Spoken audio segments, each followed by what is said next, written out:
J'ai reçu notre charmant Fred Dubé l'autre jour. Ah! Puis on s'entend, là, c'est un anarchiste de gauche. Puis il m'a parlé d'un truc vraiment intéressant Merci. à propos du journalisme en région, puis de la perte de nos repères, justement, crédibles pour nous donner une information de qualité. Puis c'est drôle, ça m'est resté en tête, puis j'ai l'impression qu'on sous-estime ce que ça peut faire, comme à quel point ça peut être nuisible. Là. J'avoue, moi, j'observe un peu le portrait du milieu de l'information aujourd'hui, puis je suis vraiment pas un spécialiste là-dedans, mais tu sais, c'est pas simple d'avoir accès aujourd'hui à l'information. C'est drôle hein, qu'avec la multiplication des plateformes là, de façon théorique, ça reste qu'on a de la difficulté à savoir quelle information est vraie ou pas. Puis évidemment, je fais référence aux fameuses fake news qui ont quand même influencé une élection très, très importante. Ouais. Puis là, on se ramasse avec un personnage particulier au pouvoir de la puissance mondiale. Ouais. C'est dangereux, on s'entend. Mais tu sais, les fake news, je pense qu'elles ont toujours existé. Je pense que...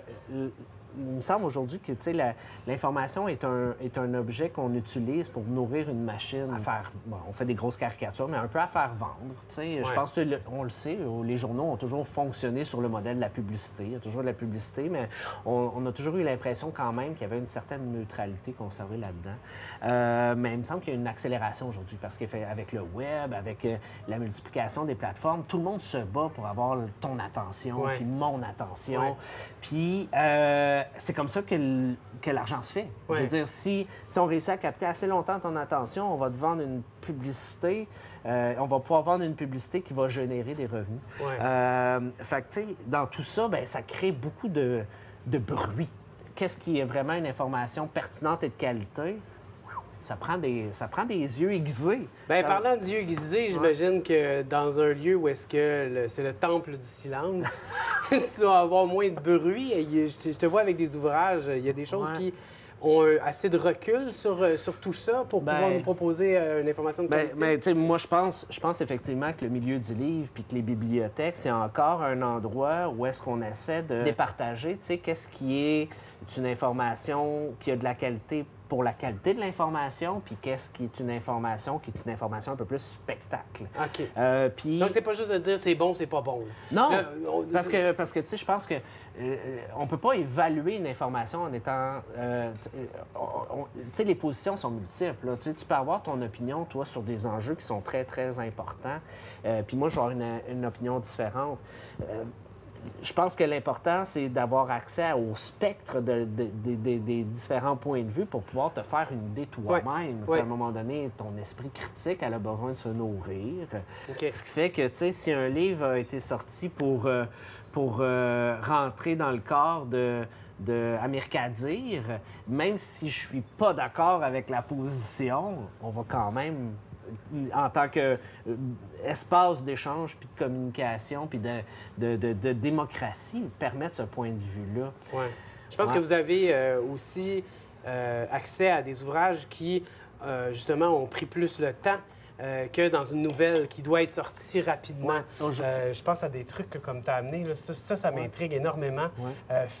America, qu'est-ce que c'est? Oui, mais tu le nommes, tu sais, le temps est un facteur super important aujourd'hui, je pense, dans la médiatisation de l'information. Souvent, les journalistes, hein, on entend un peu, ça roule vite, il faut être multiplateforme, blabla, machin. Des fois, c'est difficile d'avoir de la perspective. America, c'est une super belle revue qui a commencé à être éditée en France en même temps que le début de l'ère du président Trump aux États-Unis. OK. C'est un regroupement de journalistes et d'écrivains qui se sont dit « Hey, nous, ce qu'on observe actuellement, c'est une polarisation de l'information, puis on n'est pas d'accord avec le visage qu'on nous présente des États-Unis au travers du discours véhiculé par Trump. Fait que tant que Donald Trump va être au pouvoir, nous, on va présenter un autre visage de l'Amérique. Puis c'est très, très intéressant parce que les journalistes vont rencontrer des écrivains, des personnes significatives partout aux États-Unis pour ramener une autre version des États-Unis. Puis, je veux dire, c'est une revue qui est assez facilement accessible un peu partout, mais c'est un travail de qualité. Puis, tu sais, oui, il y a un prix à une revue comme celle-là. C'est assez dispendieux à acheter, mais l'information gratuite, ça n'existe pas. Ouais. Hein, il y aura toujours des vieux sages là, qui diront « Ah, si c'est gratuit, c'est toi le produit? » Ah, OK. Moi, je pensais que c'est pas cher pour ma fin de semaine, mais OK. Non, mais tu sais, aujourd'hui, dans le rapport à l'information, c'est un élément à prendre en considération. OK. Si c'est gratuit, c'est bien parce qu'on t'expose à plein de publicités Ouais. qui vont t'amener à conditionner des choix de consommation par la suite. Donc, si c'est gratuit, il Fait faut que- quand même faire attention à ce qu'on lit, parce qu'il y a des gens qui essaient de nous vendre quelque chose. Je trouve que ce qui est intéressant actuellement, ce que j'observe moi dans le milieu du livre, c'est qu'il y a vraiment des efforts des éditeurs pour amener des points de vue différents, une contrebalance, comme je te disais tantôt. Puis il y a vraiment des éditeurs qui sont remarquables de ce côté-là, moi, je trouve, au Québec.